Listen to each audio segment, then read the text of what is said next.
Hey everyone, welcome to my class. तो कैसे हैं आप सब? आशा करता हूँ आप सभी अच्छे होंगे।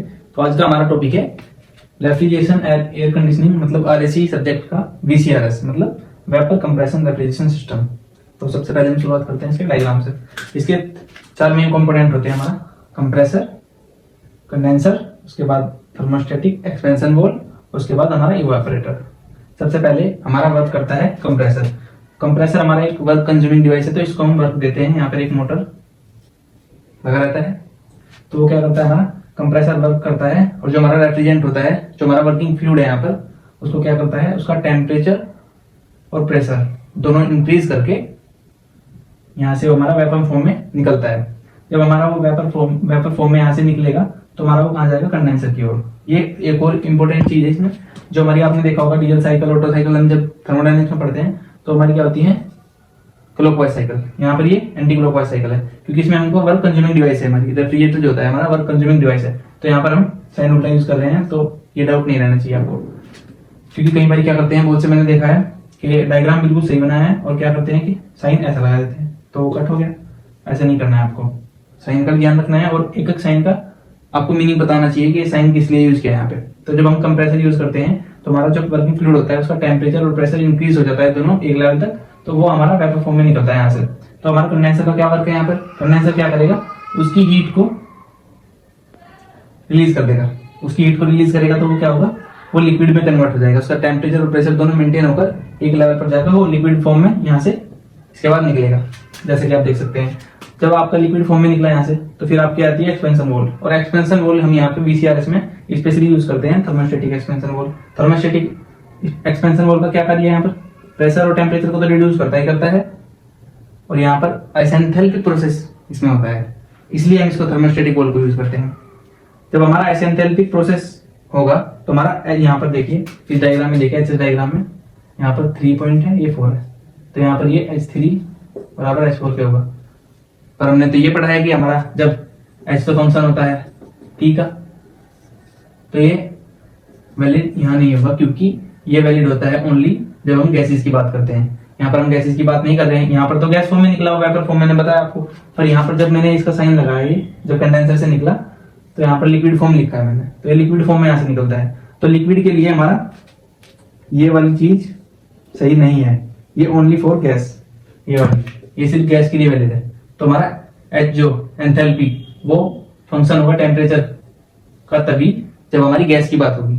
टेम्परेचर इसका फंक्शन तभी होगा जब हमारी गैस की बात होगी। तो हमारी यहाँ गैस की बात तो हो नहीं रही, गैस तो यहाँ से हमने खत्म कर दिया इसमें कंडेंसर में। अब हमारी हो रही है लिक्विड की बात, तो यहाँ पर आइसेंथैल्पिक प्रोसेस इसलिए यूज हो जाता है। तो यहाँ से ये भी बात क्लियर होगी। अब आता है हमारा मेन काम इसका, इवेपोरेटर का। इवेपोरेटर होता है जो हमारा, आपने रेफ्रिजरेटर देखा है, एक्चुअली फ्रीज नहीं होता, सब उसको फ्रीज बोलते हैं। फ्रिज उसका नाम नहीं है, उसको रेफ्रिजरेटर बोलते हैं। फ्रिज तो सबसे पहले कंपनी थी जिसने रेफ्रिजरेटर बनाया था, उस कंपनी का नाम था फ्रिज। जब से लोग कहने लगे कि फ्रिज फ्रिज फ्रिज, तो उसका नाम फ्रिज नहीं होता है, उसको रेफ्रिजरेटर बोलते हैं। फिर ये हमारा 4th कंपोनेंट है। इसका मेन वर्क क्या है, ये हमारा अंदर से जो भी हमने इसमें चीजें रखी हैं वहां से हीट को कलेक्ट करता है। गर्म दूध हो गया, कुछ भी हमने इसमें रख दिया, उसका टेम्परेचर एक तो मेंटेन करके उसे लो टेम्परेचर पे लेके, कैसे लो टेम्परेचर करता है उसका, उसकी हीट एब्जॉर्ब करता है और उसकी इंटरनल एनर्जी को कम कर देता है, तो टेम्परेचर कम हो जाता है।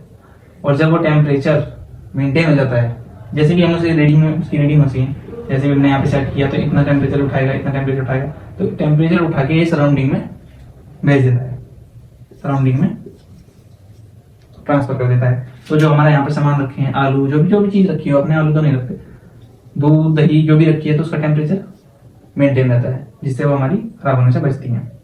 यहाँ से मैंने लिखा है QNT, मतलब कि हीट को ऐड करता है। फिर वही ऐसी ही साइकिल चलती रहती है हमारी। रेफ्रिजरेंट, फिर यहाँ से देखिए रेफ्रिजरेंट जब यहाँ आएगा, जब यहाँ से उसको हीट मिलेगी लिक्विड को, तो फिर वो केमिकल दोबारा किस चीज में कन्वर्ट हो जाएगा, वेपर में। तो वेपर फिर, क्योंकि कंप्रेसर हमेशा आपने पढ़ा होगा, कंप्रेसर हमेशा गैस के लिए या एयर के लिए यूज होता है। अगर हम यहाँ से भी अगर इसको लिक्विड में ही निकाल देंगे तो हमारा क्या नुकसान होगा, ये वर्क नहीं कर पाएगा, क्योंकि हमारा, आपने पता है आपको, कंप्रेसर सिर्फ एयर और गैस के लिए यूज करते हैं। और हमारा अगर लिक्विड की बात करते हैं तो हम पंप यूज करते हैं, तो हमको फिर पंप भी सेट करना पड़ेगा। तो पंप तो सेट हम यहाँ नहीं करेंगे, पंप हम करेंगे सेट VRS में, जब हम दूसरी वीडियो में हम देखेंगे, वेपर एब्जॉर्प्शन रेफ्रिजरेशन सिस्टम होता है जो हम उसमें यूज करते हैं, उसकी COP बहुत कम होती है। तो इसका कोएफिशिएंट ऑफ परफॉर्मेंस, इसकी परफॉर्मेंस कैसे पता चलेगी हमको, इस पूरे सिस्टम की हमने पूरा सिस्टम पढ़ लिया है, इसकी परफॉर्मेंस कैसे पता चलेगी। तो हमारा जो desired effect upon work input, हमने क्या वर्क दिया है कंप्रेसर को और हमको क्या मिला है वर्क। डिजायर्ड इफेक्ट का मतलब है कितना इफेक्टिव, मतलब हमने इससे कूलिंग की, तो वो यहाँ पर आएगा अपॉन में वर्क इनपुट। जब हम इसको कैलकुलेशन करेंगे तो हमारी COP निकल जाएगी। तो यहाँ पे तो ग्रेटर देन 1 ही आएगी, पर जब हम VRS की बात करेंगे वहां पर ग्रेटर देन 1 नहीं होगी। तो इसीलिए मैंने एक पिछली वीडियो में बताया था कि COP ऑलवेज ग्रेटर देन 1 नहीं होती रेफ्रिजरेटर की। वो सिर्फ वो कॉन्सेप्ट सिर्फ COP ऑफ हीट पंप की हमेशा ग्रेटर देन 1 होती है। ये कॉन्सेप्ट हमको इससे सीखने को मिला। तो आई होप आप वीडियो में अच्छे से बने रहे होंगे और आपको वीडियो अच्छी लगी होगी।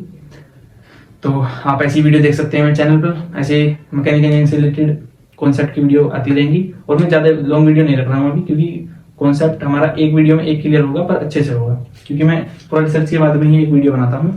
और ऐसी वीडियो देखने के लिए मेरे चैनल को सब्सक्राइब करें, अपने दोस्तों को शेयर कर सकते हैं आप। ये आपका AKT यूनिवर्सिटी में काम आएगा, AKT यूनिवर्सिटी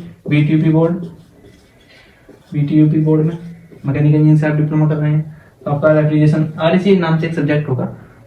BTEC में तो 6 सेमेस्टर में है और आपका डिप्लोमा में 4 सेमेस्टर में है। ये आपका दोनों जगह वर्क करेगा। और जिस तरीके से मैंने आपको आइसेंथैल्पिक प्रोसेस बताया, प्रेशर टेम्परेचर की फॉर्म में, यहाँ लिक्विड ये वेपर फॉर्म में निकलता है, लिक्विड फॉर्म में, इस तरीके से कॉम्पिटिटिव एग्जाम जैसे कि आपका SSC JEE हो गया, आपका RRB JEE हो गया, ये यहाँ से क्वेश्चन उठाते हैं कि आइसेंथैल्पिक प्रोसेस इसमें कैसे यूज कर रहे हैं, थर्मोस्टेटिक वर्क क्यों यूज की है। वो पूछते हैं कि हीट इनपुट, हीट आइडियल कहाँ होती है, इवेपोरेटर में होती है, फिर आपकी कंडेंसर में होती है, कंप्रेसर में होती है, इनका क्या वर्क है, कौन कौन से कंपोनेंट मेन होते हैं, साइकिल क्लॉकवाइज है, एंटी क्लॉकवाइज होती है। तो इसी तरीके से जो मेन कंपोनेंट है ये है 4, और based on second law of thermodynamics Clausius statement ये भी। Thank you.